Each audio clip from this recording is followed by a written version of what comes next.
Alors, bonjour tout le monde.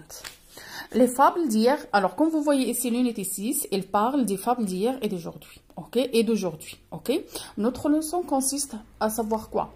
Tout d'abord, à savoir qu'est-ce que ça veut dire une fable, quelle est la différence entre une fable d'hier et une fable d'aujourd'hui. Alors, c'est ce qu'on va savoir ici dans les textes qu'on a. Alors, comme vous voyez dans la première partie, on a les fables d'hier, ok? Vous voyez, le corbeau et le renard, c'est Jane de La Fontaine. On a aussi le renard et le veau, c'est Jane aussi de La Fontaine. On a aussi les fables d'hier, ce sont des fables qui sont très anciennes aussi de Ibn al-Muqaffa, ok? Alors, du livre Kalila wa Dimna. Aussi l'âne et le bœuf, le mille et une nuit. Alors, il appartient de livre Les mille et une nuits. Alors, ce sont des fables d'hier. Et aussi, on a des fables d'aujourd'hui, comme vous voyez ici. On a déjà travaillé le petit chat blanc. Alors, Claude Roy. On a aussi le moqueur moqué de Pierre Gamarra. On a aussi Jacques Prévé de Le chat et l'oiseau. Ok? Alors, ça, ce sont des fables d'aujourd'hui. Alors, notre objectif, c'est de savoir tout d'abord qu'est-ce que ça veut dire une fable. Alors, j'ai demandé de faire une petite recherche sur une fable. Et moi aussi, j'ai fait une petite recherche et vous allez savoir qu'est-ce que ça veut dire une fable. Alors, suivez avec moi. Une fable est un texte à la fois poétique. Alors, c'est un texte. Elle est poétique, sous forme d'un poème. Narratif, c'est-à-dire elle raconte quelque chose. Et didactique. Qu'est-ce que ça veut dire didactique? C'est-à-dire il nous enseigne quelque chose. Ok? Alors, c'est un texte qui se fonde sur un récit, c'est-à-dire une histoire, quelque chose qui est passé. Généralement plaisant, c'est-à-dire qui est plaisant, qui fait rire, qui est magnifique, qui est beau, et ainsi de suite. Alors, un récit généralement plaisant. Elle présente une morale. Alors, la fable, elle consiste sur une morale. Elle présente une morale. Qu'est-ce que ça veut dire une morale? C'est-à-dire un conseil ou bien une leçon de vie que je dois prendre de cette histoire. Ok? Ou bien de ce poème. C'est clair? Alors, comme j'ai déjà dit, comme j'ai déjà annoncé, on a commencé par les fables d'hier, par les fables de Jane de La Fontaine. Alors, Jane de La Fontaine, c'est un écrivain français. Alors, il a commencé à lire, il a vécu au XVIIe siècle. Alors, il a écrit plusieurs fables, ou bien il a écrit 12 livres de fables. Ok, alors c'est un modèle classique, comme j'ai écrit ici. Alors, on a commencé l'unité par une fable de La Fontaine, afin de présenter le modèle classique du genre dans la littérature française internationale. Alors, c'est un modèle classique qui a écrit déjà au passé des fables, ok? Comme par exemple le corbeau et le renard, comme on a vu ici, c'est un texte qui est facile à comprendre, qui est court, et la lecture est très facile, et aussi la morale, ou bien la leçon qu'on a ici est très claire. Ok.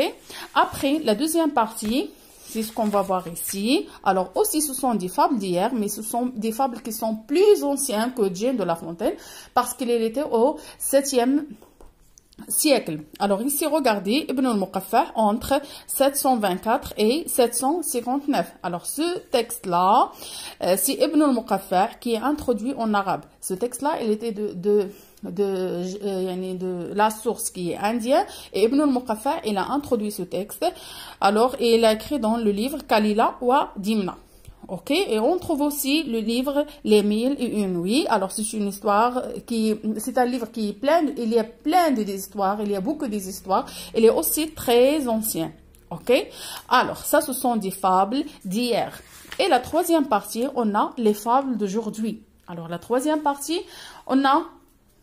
elle consiste sur les fables d'aujourd'hui, par exemple de Claude Roy, Pierre Gamarra. Vous voyez ici Claude Roy, Pierre Gamarra. Aussi, on a Jacques Prévé. Alors, ce sont des fables qui sont écrites dans notre siècle maintenant. C'est clair, ce sont des fables de présent. C'est clair? Alors, l'objectif de la leçon, c'est de faire la différence entre les fables d'hier et les fables d'aujourd'hui. Alors, quelle est la différence entre les fables d'hier et les fables d'aujourd'hui? Alors, toutes les fables présentes, ce sont sous forme de poèmes, comme vous voyez ici, ok? Alors, qui racontent quelque chose qui est passé, ce sont narratifs, et aussi ils présentent une morale, ok? Alors, la différence consiste sur Alors, comme j'ai déjà dit, la différence consiste sur la langue utilisée. Alors, puisque ici, ce sont des fables d'hier, c'est-à-dire de passé, la langue utilisée, c'est une langue qui est classique. Et pour les fables d'aujourd'hui, la langue utilisée est une langue qui est moderne. OK? C'est une langue qui est moderne, qu'on utilise souvent, qu'on utilise maintenant dans nos vies quotidiennes. OK? Alors, je souhaite que vous avez bien compris qu'est-ce que ça veut dire une fable. Maintenant, on passe à l'explication du deuxième texte, la tortue et les deux canards.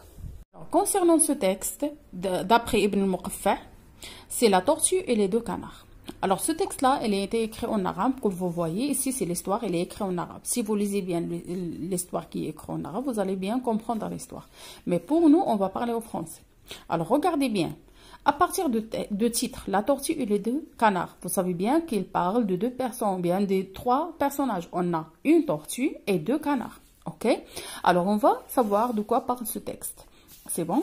Alors, il y avait une tortue et deux canards qui étaient des amis, qui vivaient dans un étang ou bien un lac, là où il y a de l'eau.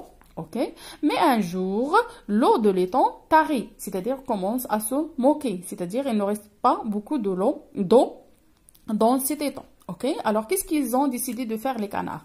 Alors, les deux canards, ils ont décidé de voyager, de chercher un autre endroit là où il y a de l'eau.